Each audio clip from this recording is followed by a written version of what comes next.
Star plus के serial गुम है किसी के प्यार के आज के एपिसोड में हमें देखने को मिलेगा कि सई दौड़ते हुए नील के पास जाती है और रोती हुई आवाज में नील को कहती है कि परी मम्मा बिना कुछ बोले चली गई और आप भी सो रहे हो। सई की बात सुन लीना इमोशनल हो जाती है और रोने लगती है। वहीं सभी भगवान के सामने हाथ जोड़कर प्रार्थना करती है और आंखों में आंसू भरकर कहती है कि आज मुझे ऐसा लग रहा है कि शायद आप मुझसे बहुत ज़्यादा नफरत करते हो। जो भी मेरे करीब आता है आप उसको मुझसे दूर कर देते हो। सभी नील की सलामती के लिए भगवान जी से प्रार्थना करती है और कहती है कि मैं आपसे वादा करती हूँ अब से मैं हर उस इंसान से दूर चली जाऊंगी जो मेरे करीब है, ताकि किसी को भी मेरी वजह से कोई परेशानी ना हो। वहीं सई नील को बार बार बुलाती है और कहते हुए नजर आती है कि पुकी बाबा क्या आप भी स्टार बनने वाले हो? अगर आप स्टार बन गए तो मैं भी आपके पास चली आऊंगी, क्योंकि मैं आपके बिना नहीं रह सकती। अगर आप चले गए तो मेरा और मेरी फैमिली का ख्याल कौन रखेगा? वहीं दूसरी तरफ भाग्यश्री नील को याद करती है और सोचती है कि कैसे नील ने श्रीचंद्र से उसकी सई को बचाया था। सई की बातें सुन सभी दुखी हो जाते हैं। तभी भाग्यश्री सई का हाथ पकड़ लेती है और उसे बाहर लेकर जाने की कोशिश करती है कि इतने में ही नील सई का हाथ पकड़ लेता है और नील की बॉडी में थोड़ी सी हलचल होती है। ये सब देखकर सभी खुश हो जाते हैं। ऐसे में विनोद जल्दी से डॉक्टर को आवाज लगाता है। डॉक्टर तुरंत ही नील के पास आ जाते हैं और डॉक्टर सभी लोगों को बाहर जाने के लिए बोल देते हैं। वहीं दूसरी तरफ भक्ति सभी के पास आती है और कहती है कि श्रीचंद्र ने अपना गुनाह कबूल कर लिया है। उसी ने रजत और तेजस्विनी का कत्ल किया है और अब उसे फांसी लगने से कोई नहीं बचा पाएगा। आप जीत गई। तभी सभी कहते हुए नजर आती है कि ये लड़ाई मेरे अकेले की लड़ाई नहीं थी, इसमें नील भी मेरे साथ था। ये उसकी भी जीत है। लेकिन आज जब इंसाफ मिला है तो नील को ये खबर हम सुना भी नहीं सकते। ऐसी जीत का क्या फायदा? तभी अचानक से भाग्यश्री पीछे से आती है और कहती है कि तुम नील को जाकर बता दो। ये सुनकर सभी शौक हो जाती है। तभी भाग्यश्री कहते हुए नजर आती है कि नील को होश आ गया है। वहीं सई भी सभी को खुशखबरी देती है और बोलते नजर आती है कि पुकी बाबा को होश आ गया, क्योंकि मैंने उनके लिए प्रार्थना की थी। भाग्यश्री भावुक होकर सभी से माफ़ी मांगती है और कहती है कि रजत के जाने का गम मुझे इतना ज़्यादा हो गया था, इतनी ज़्यादा तकलीफ हो गई थी कि मैंने तुम्हें तकलीफ देना शुरू कर दिया। तुम गलत नहीं थी। मैं अपने पोता पोती को प्यार तो दे सकती हूँ, लेकिन तुम्हारी जगह नहीं दे सकती। तुम्हारी वजह से सई आज मेरे पास है और मैं तुम्हें सही से दूर कर रही थी। ये बच्चे तुम्हारे हैं और तुम ही इनकी माँ हो। तुम तो दुनिया की सबसे अच्छी माँ हो। जिसके बाद भाग्यश्री सभी को गले लगाकर उसके आंसू पोंछती है और कहती है कि मैंने फैसला किया है कि मैं रिद्धि और तारा के साथ मुंबई चली जाऊंगी, क्योंकि इस शहर ने मुझसे मेरा सब कुछ छीन लिया, लेकिन ये शहर तुम्हें नई जिंदगी दे रहा है। ये सुनकर सभी हैरान हो जाती है। भाग्यश्री कहते हुए नजर आती है कि तुम नील के साथ अपनी जिंदगी की नई शुरुआत करो। दूसरी तरफ नील को होश आ जाता है और वो अपने आई बाबा को पहचान लेता है। ये सब देखकर लीना और विनोद सभी बहुत ज़्यादा खुश हो जाते हैं। जिसके बाद नील तेजस्विनी का नाम लेता है और उसे याद आता है कि कैसे तेजस्विनी की मौत हुई थी। वहीं सभी नील को देखकर खुश होती है और भगवान को धन्यवाद करती है और कहती है कि अब नील को मेरी ज़रूरत नहीं और मुझे यहाँ से चले जाना चाहिए। जिसके बाद सभी जैसे ही जाने लगती है वैसे ही नील की नज़र अचानक से सभी के ऊपर पड़ती है और नील को सभी के साथ बिताए हुए सारे पल याद आते हैं। नील को याद आता है कैसे नील ने सभी की मांग भरी थी, कैसे सभी ने नील का हर एक परेशानी में उसका साथ दिया, कैसे सभी उसकी बीवी बनने का नाटक कर रही थी।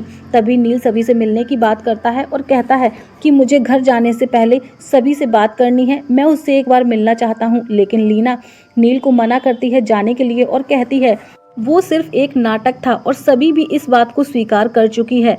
सभी नागपुर को छोड़कर अपनी फैमिली के साथ जा रही है।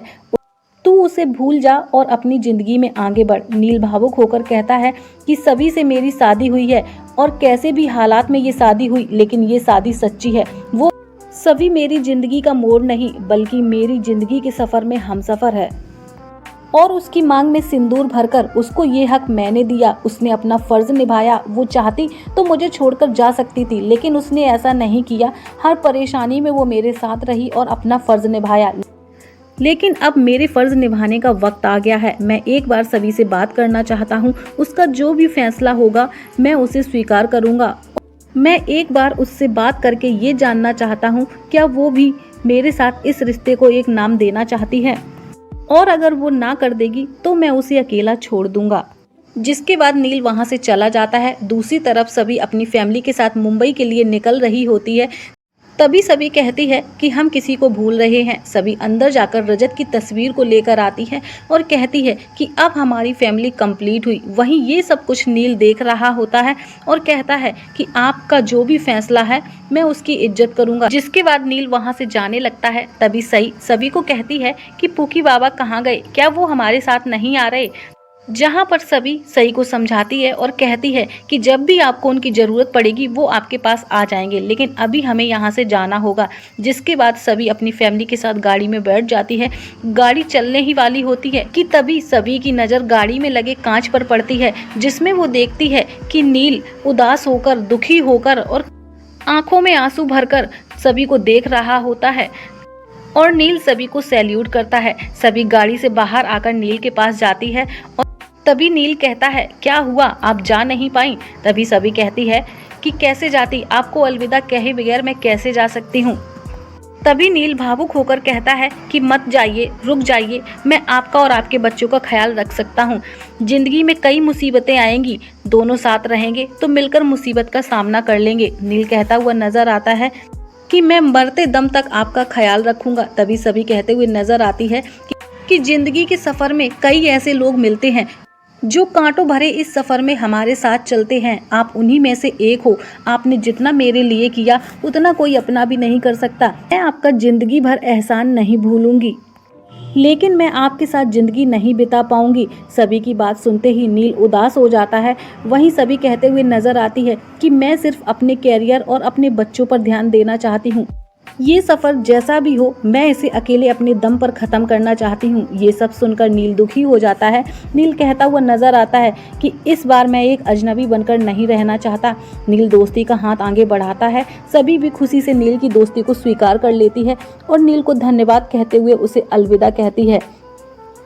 जिसके बाद नील और सभी दोनों ही दुखी मन से अलग हो जाते हैं और अपने अपने रास्ते के लिए निकल जाते हैं। जिसके बाद सभी को अपना बचपन याद आता है, नील के साथ बिताए हुए पल याद आते हैं और आंखों में आंसू भरकर अपने आप को हिम्मत दिलाते हुए नजर आती है। और यहीं से हो जाता है एपिसोड खत्म।